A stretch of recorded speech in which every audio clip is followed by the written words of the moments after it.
Hello viewers, I Muhammad Abdul Habib welcome you all to our application AIMS tutorial.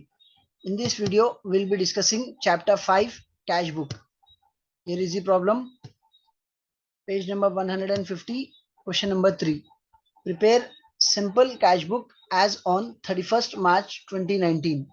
The transactions are given for the year 2019 for the month of March, and the first transaction is given on March 1 as brought cash into business 14,000 rupees, followed by the transaction on March 3 cash sales 2,000 rupees, followed by the transaction on March 6 cash paid into bank 5,000 rupees, followed by the transaction on March 8 purchased goods from Varun for cash 1,500 rupees, followed by the transaction on March 12 Xerox charges 500 rupees, followed by the transaction on March 15 salaries 1,400 rupees, followed by the transaction on March 17 interest received 200 rupees, followed by the transaction on March 21 office expenses 400 rupees, followed by the transaction on March 25 traveling expenses 800 rupees, followed by the transaction on March 27 sold furniture 8,500 rupees, followed by the transaction on March 28 drawings 700 rupees, followed by the transaction on March 30 credit purchases from Raghu 4,000 rupees.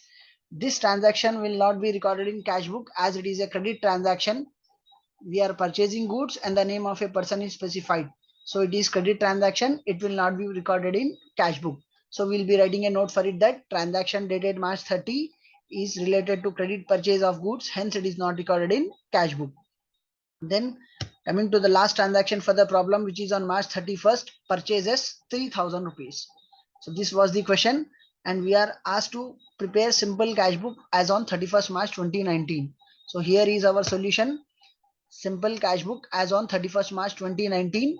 Towards extreme left will be writing DR debit, towards extreme right will be writing CR credit, and the format for simple cash book is date, particulars, LF which stands for ledger folio, amount rupees, date, particulars, LF which stands for ledger folio, amount rupees. So what are the rules for preparing cash book? Three simple points to remember for preparing simple cash book is that if cash is coming into the business, it should be recorded on debit side of cash book. If cash is going from the business, it should be recorded on credit side of cash book.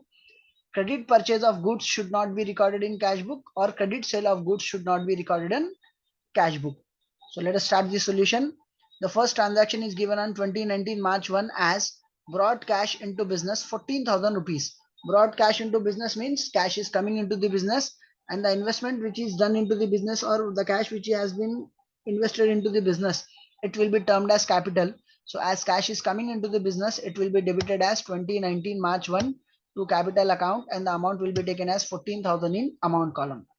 Coming to the next transaction, which is on March 3rd, cash sales 2,000 rupees. The business is selling goods. In return, the business will be receiving cash. So cash is coming into the business, and the cash is coming because of sale of goods. So it is an income. It will be debited as March 3 to sales account, and 2,000 will be recorded in amount column. After March 3, we have a transaction on March 6, cash paid into bank 5,000 rupees. So the business is paying cash into the bank. So cash is going from the business. So as per the rules of cash book, if cash is going from the business, it should be recorded on credit side. So here the date will be taken as 2019 March 6. As cash is going from the business, it will be recorded on credit side, and as bank is the receiver, it will be created as by bank account, and the amount will be taken as 5,000 in amount column. After March 6, we have a transaction on March 8, purchased goods from Varun. So here the business is purchasing goods, and the name of a person Varun is specified. Till here it is a credit transaction, purchased goods from Varun. It is a credit transaction. So we would have not recorded this transaction in cash book if it would have been a credit transaction. But after this, continuation is given as for cash. It means that the business is purchasing goods from Varun, and in return the business is paying cash immediately. So instead of considering it as a credit transaction, it becomes a cash transaction. If the transaction was only given as purchased goods from Varun, it would have been a credit transaction. But the transaction is given as purchased goods from Varun for cash. So it is a cash transaction and not a credit transaction. So we'll be writing this transaction, and as the business is purchasing goods, cash is going from the business, so it will be credited as March 8 by purchases account, and the amount will be taken as 1,500 rupees. After March 8, we have a transaction on March 12. Xerox charges 500 rupees. So cash is going from the business and the name of the expenditure is Xerox charges. So it will be created as March 12 by Xerox account and the amount will be taken as 500 rupees. It can also be recorded as by Xerox charges account or simply it has been recorded here as by Xerox account, but it should be recorded as by Xerox charges account. Next we have a transaction on March 15, salaries 1400 rupees. It means that the business has paid amount towards salaries. It will be created as March 15 by salaries account and the amount will be taken as 1400 rupees. Then the transaction is given. The next transaction we have is on March 17, which is given as interest received 200 rupees. Interest received means it is an income, cash is coming into the business. So it will be debited as March 17 to interest account and the amount will be debited as 200 rupees. After March 17, we have a transaction on March 21, office expenses 400 rupees. Cash is going from the business. It will be created as March 21 by office expenses and the amount will be created as 400 rupees. After March 21, we have a transaction on March 25, traveling expenses 800 rupees. Again, it is an expenditure. It will be created as cash is going. It will be created as March 25 by traveling expenses and the amount will be created as 800 rupees. After March 25, we have a transaction on March 27, sold furniture 8500 rupees. It is an income. Cash is coming into the business because of sale of furniture. So it will be debited as March 27 to furniture account and the amount will be debited as 8500 rupees.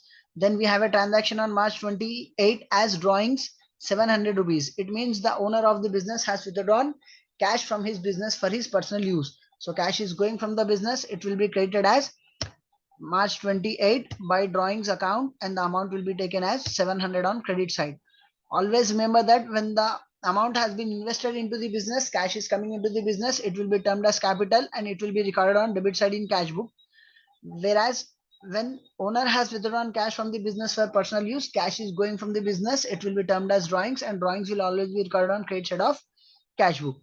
Next, coming to the next transaction on March 30, credit purchases. Credit purchases in the sense the business is purchasing goods, but the business will not pay cash immediately. It will pay at some time in future. So it is a credit transaction. From whom we have purchased the goods? We have purchased the goods from Raghu. So credit purchases from Raghu, it is a credit transaction. It will not be recorded in cash book. So the transaction March 30 credit purchases from Raghu 4000 will not be recorded in cash book. We will be writing a note for it that transaction dated March 30 is a credit transaction and is hence not recorded in cash book. Coming to the last transaction for the problem, which is given on March 31 as purchases 3000 rupees. Purchases, it is an expenditure, so cash is going from the business. It will be created as March 31 by purchases account and the amount will be taken as 3000 rupees on credit side. Now all the transactions have been posted in cash book. Now we need to balance cash book. How do we balance cash book? First we'll be doing the total on debit side of cash book, followed by the total on credit side of cash book, and the highest total will be recorded on both the sides and the difference amount will be recorded as balance carried down and the same will be recorded on opposite side as balance brought down. First we'll be doing the total on debit side. 14 plus 2 16, 16 plus 8 24, 24 plus 5 24, 500 plus 200 24,700. So the total on debit side is 24,700. Now followed by the total on credit side.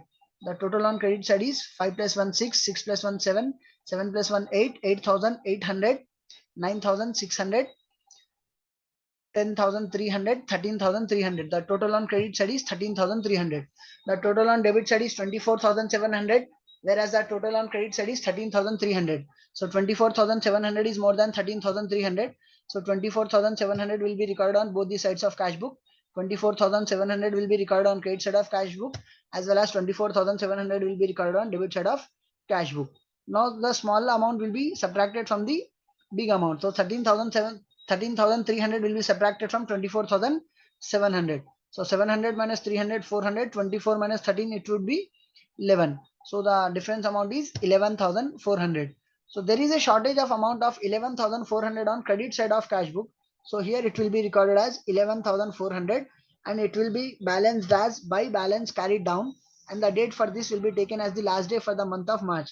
As the transactions are given for the month of March, the last day for the month of March will be taken as the date for balance carried down, which will be March 31st, and the same will be brought down on opposite side as 11,400, which will be recorded here in particulars column as to balance brought down and the date will be taken as its immediate next day. After March 31, the immediate next day is April 1st. So here it will be recorded as April 1 to balance brought down 11,400. With this, we conclude the session. Hope you have understood the topic. See you all in next video.